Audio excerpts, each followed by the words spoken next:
Hey everybody, Mrs. Wadomski here. I'm going to take you through the steps to make the broccoli chicken Alfredo, which is what I'm going to make for dinner at my house tonight. So welcome back to my kitchen, and here we are making another recipe. I've got some things already set up, and I'm going to go through and demonstrate for you how to do this. I've got a large stock pot with water boiling. I put a little bit of olive oil in, and I put in some salt to kind of give flavor to the pasta. Then I've got a frying pan with butter for my chicken. I'm going to cut my chicken up in a second and get that frying. And then I'm going to put my little bit of sauce in here. I'm going to make it in my little saucepan. And I'm going to cook my zucchini instead of broccoli. And I'm going to add zucchini to this recipe instead of. All right, so I've got my pastas in my pot boiling. I made sure that the water was all the way up into the highest temperature, and I let the pasta kind of cook itself. I don't really have to do anything for it. I just give it a quick stir every once in a while to make sure that the pasta is kind of getting in there, and then I want to make sure that I set a timer for when it needs to be done cooking, which I'm going to set this one for 10 minutes.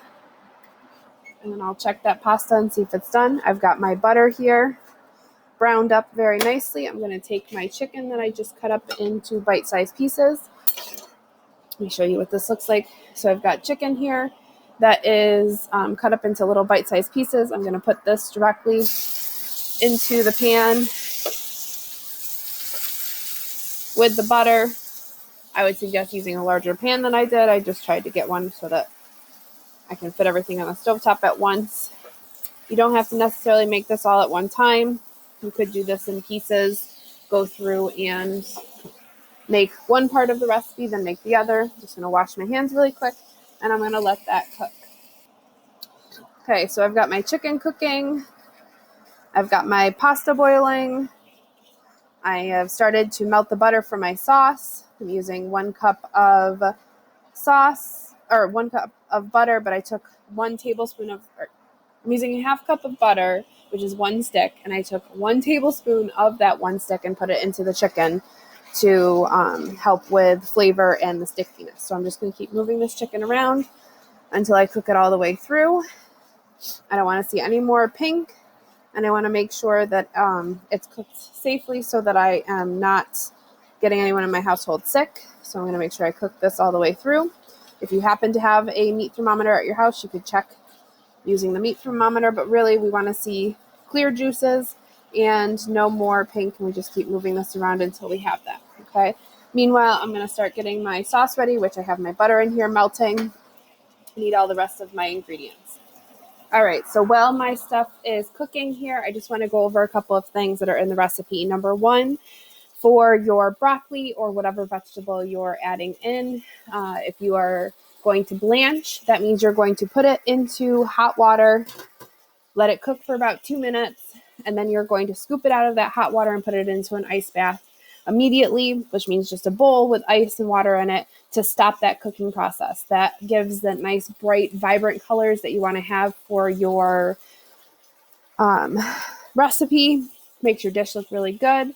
You can also steam your vegetable. You can just steam in the microwave, or if you want to kill 2 birds with 1 stone, I actually have a metal colander at my house. So I'm taking a metal colander.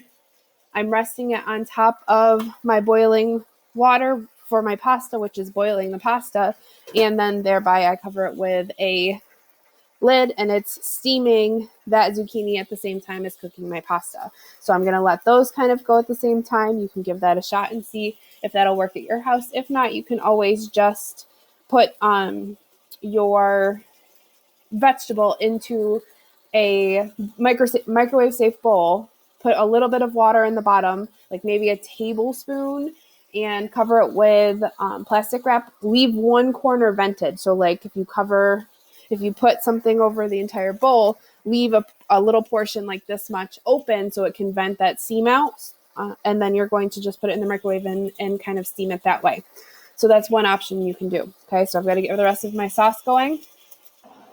All right, so I've still got my timer going for my pasta with my zucchini or your broccoli if you're making broccoli steaming at the top. I moved my chicken to my back burner because it's cooked and I want it to just kind of stay warm back there.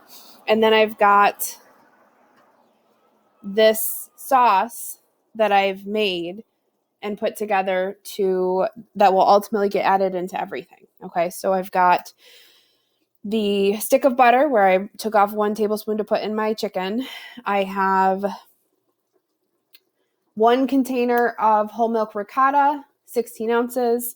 If you don't have ricotta at your house and you are not going to the store to get any, that's completely fine. You can actually just use a little bit more Parmesan, or you could throw in some mozzarella to supplement, and that would be completely fine. Okay, so if you don't have ricotta, that's okay. You can supplement with some more Parmesan cheese or mozzarella cheese. All right, so then I've got my Parmesan cheese that I added, and I just put that cup into here. And then I put in a half a pint of heavy cream. So I put in half a pint of heavy cream. So this sauce is very rich, very flavorful. So you need just a little bit to go a long way. This gets added into the chicken and in with the chicken and the pasta and your vegetable. When it's all done cooking, you want to just slowly incorporate this so it starts to mix together. This is, you're basically making a white sauce, okay? So you're going to have this white sauce, and then you're pairing that for this lab is a red sauce, which I'm going to show you in the next video how to make a red sauce. But you have this white sauce that you can make, that you could put on anything. You could have just pasta. You could do, a different kind of pasta and just have this white cheese sauce that you put onto it, but it's got your water or your milk in there, and it's got cheeses, butter, very simple sauce that you can make. Very good, delicious sauce that fills you right up when you're eating it. All right, so you're going to go through and just kind of create that sauce. All right, so next phase is that my pasta and zucchini is all set. So I've got in here my zucchini, nice and fresh green, nice and warmed up to temperature and cooked just enough so that it's not super tender, but it's not super firm. And then I want my pasta to be al dente. Al dente literally translates to the teeth. So you want it to be a little firm to the bite. It's got a little bit of texture still left, and it's not mushy pasta. So I'm going to drain that. So what we're trying to avoid by blanching or steaming is getting rid of all of that nutrition that you have in your vegetables. So you can see I've got this nice bright green zucchini that's going to go into my dish.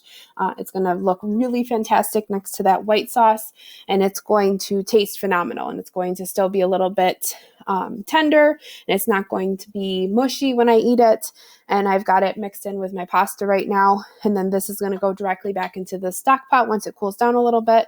And I'm going to add my chicken in, and then I'll add my sauce on top to make this wonderful dish that we're going to eat. All right, so I'm just about done with this recipe. I've got my sauce cooking here. I've got my pasta and my zucchini and my chicken all together in this large stock pot. I'm going to move my sauce over into that stock pot with all the other ingredients. And then I've got this beautiful sauce that I've made. I'm just going to keep giving it some turn to kind of get all of that warmed up and incorporated. And a couple of things. You want your sauce to kind of go like this. It should go off the spoon or the spatula pretty slowly. It shouldn't slide right off quickly. And you may know this or you may not, that sauce is always better than the next day. So the more time a sauce has to marinate, the better it's going to taste. So this sauce is going to taste even better tomorrow as leftovers. And it's great to let it absorb into all of that food that you're mixing it with. So I'm going to put this directly in here. That's why you don't use a pan that is too small. That's why that just happened. I'm just going to clean that up real quick. Well, sort of quick to get it off of the burner. And then I've got my saucepan here with my pasta, chicken, sauce, zucchini all together. I'm just going to give it a quick stir. You could cook this even longer. This sauce recipe makes a lot of sauce, so you could, save some of it for a different meal or save it for a different time. It doesn't really freeze very well, so you wouldn't want to make it and freeze it, but you do have the ability to kind of use it for different things. But we've got this fantastic dinner that we're now going to eat. And I'm going to put some into a dish and show you what that should look like. And here's my finished dish with veggies, chicken, pasta, and Alfredo sauce with a little bit of parsley leaf as garnish. And then I can share this with my family and they can test it out. Don't forget to do your Flipgrid responses on how your food comes out. And I will post a picture of this to the Flipgrid so you can see how mine looks. And remember, stay safe, be happy, much love. See you later. Bye, everybody.